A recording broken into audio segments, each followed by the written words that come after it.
আমার আজকের রেসিপি মুগ ডালের পকোড়া কারি। একঘেয়ে সবজি যখন আর ভালো লাগে না, তখন এই রেসিপিটা একবার ট্রাই করে দেখতে পারেন। আর এখানে পকোড়াগুলো আমি তেলে ভেজে নিয়ে নিই, কাজে এক্ষেত্রে তেল খাওয়াটাও কিছুটা কম পড়ে। আর পকোড়া আলাদা করে ভাজলে যে সময়টা লাগে, সেই সময়টাও বেঁচে যায়, খেতেও দুর্দান্ত লাগে। তো চলুন শুরু করা যাক। এর জন্য আমি 100 গ্রাম মতো মুগ ডাল, সেটা 5-6 ঘন্টা ভিজিয়ে রেখেছি। আপনারা চাইলে আগের দিন রাত্রেও ভিজিয়ে রাখতে পারেন। আবার যদি হাতে সময় না থাকলে সেক্ষেত্রে কিন্তু 1 চিমটি বেকিং সোডা দিয়ে একটু উষ্ণ গরম জলে ভিজিয়ে রাখলে ০.৫ ঘন্টা থেকে ১ ঘন্টার মধ্যে ভালোভাবে ভিজে যায়। মুগ ডাল তো বেশি সময় লাগে না। তো ডালটাকে আমি ভালো করে ধুয়ে জল ঝরিয়ে মিক্সিতে একটা পেস্ট করে নিলাম। যেভাবে আমরা ধোকার ডাল বাটি ঠিক সেরকম, খুব মিহি পেস্ট কিন্তু নয়। এবারে এর মধ্যে আমি দিয়ে দিলাম 1/2 টিস্পুন মতো নুন আর 1/3 টিস্পুন হলুদ, মানে খুব অল্প হলুদ আর কি। আর দিয়ে দিলাম চিনি। চিনি এখানে দিয়েছি আমি 1 টিস্পুন। আপনারা আপনাদের স্বাদ অনুযায়ী কিন্তু দেবেন। আর ঝালের জন্য দিয়েছি শুকনো লঙ্কার গুঁড়ো, সেটা 1/2 টিস্পুন দিয়েছি। আর হিং দিলাম 1/4 টিস্পুন। আদা বাটা দিয়েছি 1/2 টিস্পুন। আর কাসুরি মেথি একটু গুঁড়ো করে দিয়েছি 1/2 টিস্পুন। এবারে সব কিছু ভালোভাবে একসঙ্গে মিশিয়ে নিলাম। এবারে একটা চামচির সাহায্যে পুরো ডালটাকে না এভাবে একটুখানি ফেটিয়ে নেব। এতে কি মশলাগুলো খুব ভালোভাবে ডালের সঙ্গে মিশে যাবে। আর ডালের বড়াটা খুব ফ্লাফি হবে, মানে এর মধ্যে ঝোলগুলো খুব ভালোভাবে ঢুকবে, নরম হবে বড়াটা। তো যাই হোক, এগুলো সব মিশিয়ে নিয়ে আমি রেখে দিলাম একধারে। ওভেনে কড়াই বসিয়ে তাতে দিয়ে দিলাম সাদা তেল 50 মিলিলিটার মতো।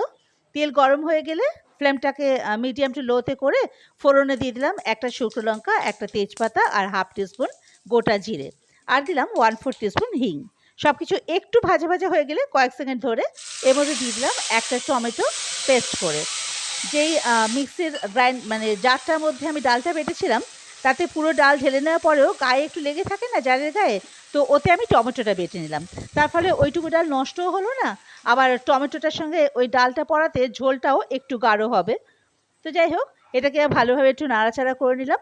এবারে এর মধ্যে দেবো আবার 1/2 টিস্পুন মতো আদা বাটা, 1/2 টিস্পুন মতো নুন, আর দিয়েছি হলুদ গুঁড়ো 1/3 টিস্পুন, আর চিনি দিয়েছি 1 টিস্পুন। নুন আর মিষ্টিটা কিন্তু আপনারা আপনাদের স্বাদ অনুযায়ী দেবেন। আর এগুলো কিন্তু গ্রেভির জন্য। কাশ্মীরি লঙ্কার গুঁড়ো দিলাম রঙের জন্য 1 টিস্পুন।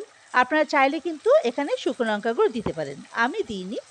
আর ধনে গুঁড়ো দিলাম 1 টিস্পুন, জিরে গুঁড়ো 1/2 টিস্পুন। এবারে সব কিছু একসঙ্গে মিলিয়ে মিডিয়াম ফ্লেমে 2 মিনিট মতো খুব ভালোভাবে নাড়াচাড়া করে নেব। একটু জল কিন্তু এখানে আমি দিইনি। দেখুন মিনিট 2 হয়ে গেছে, খুব ভালোভাবে মিশে গেছে, মশলাগুলো ভাজা ভাজা হয়ে গেছে, তেল বেরিয়ে এসছে। এবারে ফ্লেমটা একদম কমিয়ে দেব। আর এতে দিয়ে দেবো আমি টক দই 2 টেবিল স্পুন মতো। টক দইটা কিন্তু আমি রুম টেম্পারেচারে এনে খুব ভালোভাবে ফেটিয়ে তারপরে দিয়েছি। যখনই কোনো গ্রেভিতে আমরা টক দই অ্যাড করব, তখন কিন্তু অবশ্যই ফ্লেমটাকে একদম লোতে করে নিতে হবে, আর নয়তো বন্ধ করে দিতে হবে। তারপরে আর টক দইটাকে ভালোভাবে ফেটিয়ে রুম টেম্পারেচারে এনে তারপরে মেশাতে হবে। নাহলে কিন্তু টক দই ফেটে গিয়ে ছানা ছানা হয়ে যাবে, তাতে ঝোলের টেক্সচারটাও খারাপ হয়ে যাবে, খেতেও ভালো লাগবে না। সব কিছু মিশে গেলে ফ্লেমটাকে আবার আমরা মিডিয়াম টু হাইতে করে দেবো। এটা খুব ভালোভাবে ফেটিয়ে নিয়েছি, দেখুন টক দইটা মশলার সঙ্গে ভালোভাবে মিশে গেছে। এবার ফ্লেমটা আবার আমরা মিডিয়াম টু হাইতে করে দিয়েছি। খুব ভালোভাবে মশলা কষানো কমপ্লিট। এবারে আমি এর মধ্যে আবার একটু কসুরি মেথি গুঁড়ো দিয়ে দেবো 1 টিস্পুন মতো। ভীষণ ভালো লাগে গন্ধটা এক্ষেত্রে এখানে কসুরি মেথি দিলে। এবারে এর মধ্যে দিয়ে দেবো বেশ পরিমাণ মতো জল, মানে দইটা আমি যেই পাত্রে ফেটিয়ে দিয়েছিলাম সেই পাত্রে ধুয়েও জল দিয়েছি। মোটামুটি সব মিলিয়ে আমি 500 মিলিলিটার মতো জল তো দিয়েইছি, কারণ জলটা খুব ভালোভাবে ফুটে উঠবে, ফুটে জলটা কমে যাবে অনেকটা। এবার এটা ফুটে ওঠার জন্য অপেক্ষা করব।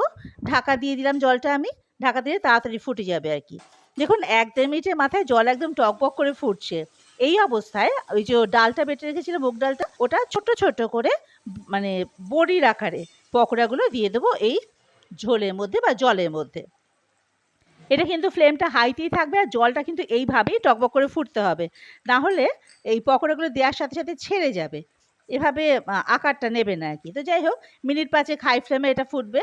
দেখুন 5 মিনিট হয়ে গেছে। এবারে খুন্তি দিয়ে আলতো করে নেড়ে দেবো আর কি। দেখুন পকোড়াগুলো একটাও ভাঙেনি, কি সুন্দর হয়েছে। যাই হোক, এটা একটা সাইড হয়েছে, আরেকটা সাইডও তো এইভাবে সেদ্ধ হতে হবে, তাই আর একটু জল লাগবে এর মধ্যে। এই জন্য আমি এর মধ্যে আরও 1 কাপ জল মিশিয়ে দেবো, নাহলে কিন্তু পকোড়াগুলো পুরোটা সেদ্ধ হবে না। একটা সাইড হবে, একটা সাইড কাঁচা থেকে যাবে। তো এর মধ্যে আমি আরও 1 কাপ জল ঢেলে দিলাম। ঢেলে এটাকে আরও 3-4 মিনিট খুব ভালোভাবে ফুটিয়ে নেব। দেখুন ফোটানো হয়ে গেছে, ঝোলটাও কিন্তু কমে এসছে। এবার এই তেজপাতাগুলো তুলে ফেলে দেবো, কারণ এগুলো আর খুব একটা প্রয়োজন লাগবে না, কিন্তু অসুবিধা হচ্ছে একটু। ঝোলে তেজপাতার গন্ধ তো চলেই গেছে। ভালোভাবে নেড়ে চেড়ে এবারে এর মধ্যে দিয়ে দিলাম কাঁচা লঙ্কা আর ধনেপাতা কুচি। আমি কিন্তু এখানে 1 টিস্পুন গরম মশলা গুঁড়ো দিয়েছি, কিন্তু আমি সেটা এখানে স্কিপ করে গেছি, দেখাতে পারিনি। এতে কিন্তু টেস্টটা খুব ভালো আসে।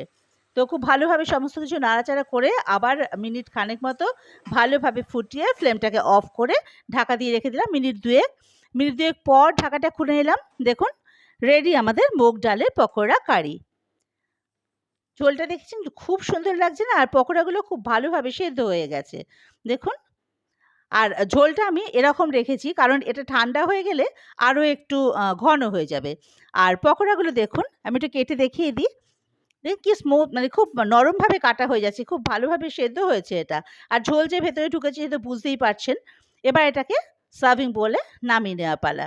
অবশ্যই আপনারা এটা ট্রাই করে দেখবেন। সম্পূর্ণ নিরামিষ রান্না, নিরামিষ দিনে এটা কিন্তু একটা অন্যরকম অভিনব, ভীষণ ভালো লাগবে খেতে। আর আমার চ্যানেলটা সাবস্ক্রাইব করা না থাকলে অবশ্যই চ্যানেলটা সাবস্ক্রাইব করে দেওয়ার জন্য অনুরোধ রইল।